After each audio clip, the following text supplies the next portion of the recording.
Okay, let's keep this video about sensitivity short and sweet for a change because so many people overcomplicate this topic. Now, the first thing, I don't care how used to your sense you are, there's some basic requirements that your sensitivity must meet, or you just run the risk of limiting your aim potential. If you've ever heard the term muscle memory, for this video, throw that out. The only relevant parts of that I believe in is the feeling of comfortability with your sense and that you practice the aim style that supports that sense. So if you change your sense so much that you need a new aim style, then yes, you introduce a muscle memory learning curve. But you can get used to any sense. You can get used to a sense so fast you twitch and do a 360, or so slow you have to swipe the entire pad to hit a hard flick. But it will definitely happen if you practice with a more reasonable sense. The main myth is that muscle memory is some pinnacle of aiming prowess that you have to achieve to have good aim, but it simply isn't. Having good mechanical skill and control over your aim is a great asset to aim in every way, but that is separate and can be achieved at some rate on any sense.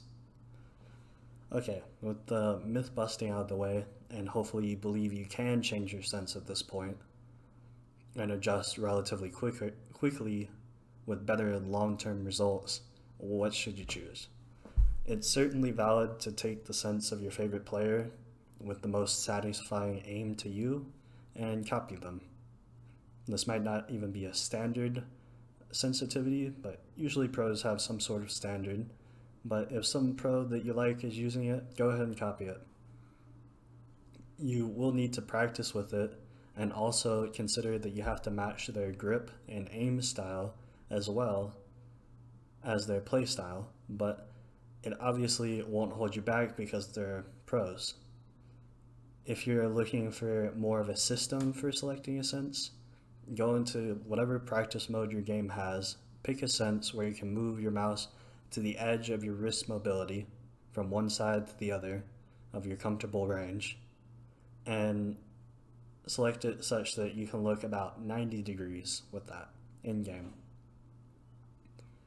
Make sure your mouse pad is large enough that you can do a 180 with a swipe across the pad using your full arm to aim.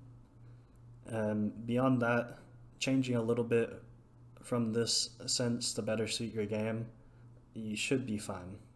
And everything roughly around this metric will work well. Feel free to experiment for a little. As I said, it's important to build up good mechanics than to rely on familiarity, but eventually you will want to pick a sense and stick to it for a while to really reach new heights.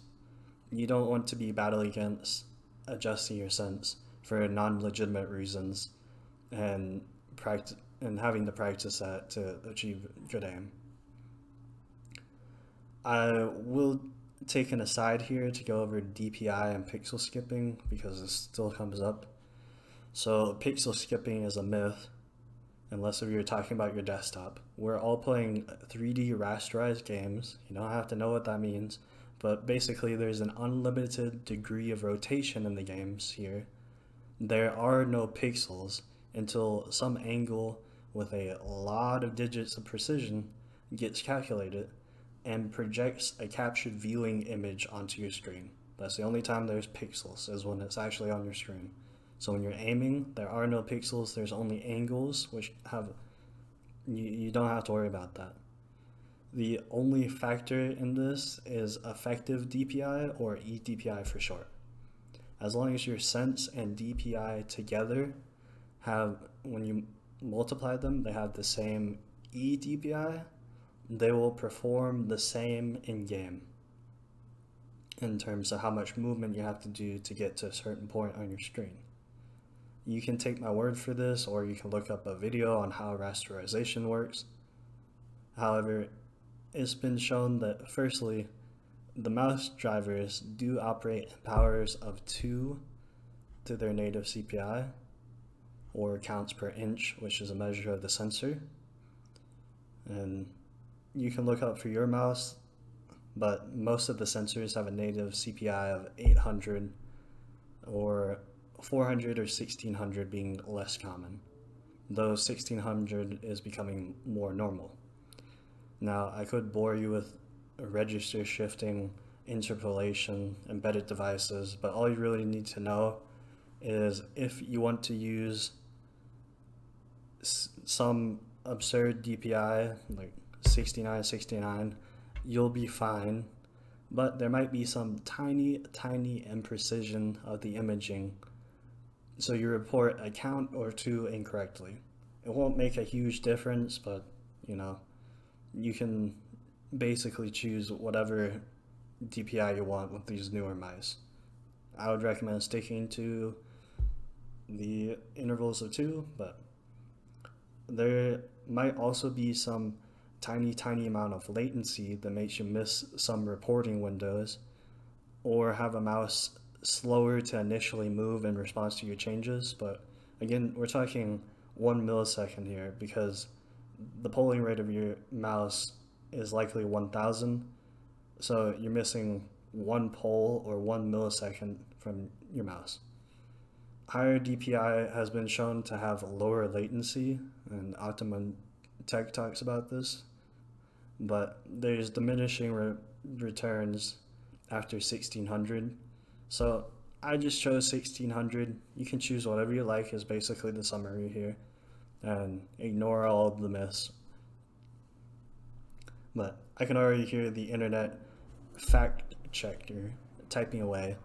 But Unknown, my favorite streamer, says anything but 400 DPI is throwing. Okay, so where did the low DPI trend come from? They checked the box of the power of 2 of the native CPI, and a lot of older mice had the 400 CPI, but with newer mice you're likely downsampling. Not a huge deal, but why not higher? Well, here's the reason. Take a game, let's say this game has you enter your sense as a whole number, which was common back in the day. Take 2 aimers, one has 400 DPI and one has 800 DPI. Let's say both of these aimers would have the best aim on, I'm just making up a number here, but 1300 eDPI. The first user uses 400 DPI and 3 in-game cents. You multiply those together and you get an eDPI of 1200. That's pretty close to the optimum 1300. You could go over or under by 100, but you're getting pretty close there. The second settles with 800 DPI and 2 cents for an eDPI of 1600. So his aim always feels a little uncontrollable because he's way over his optimal sensitivity. That's where this originated. With the lower DPI, you get more steps, but with modern games, you have usually 3 digits of decimal, and that's plenty to get almost exactly this, perfect eDPI. And of course you can adjust to some, but if there was such a concept. If this isn't your game, then by all means use a lower DPI. There's still some games that have you enter it as, whole numbers, or even low, medium, high sensitivity, so only 3 levels. If those are your games, then adjust your DPI to get closer to your desired DPI, and lower gives you more steps. Okay, so as promised, this is a little bit shorter of a video, but hopefully it helped. If you're interested in hearing more, you know what to do. Drop a like and a sub, and I'll see you in the next video.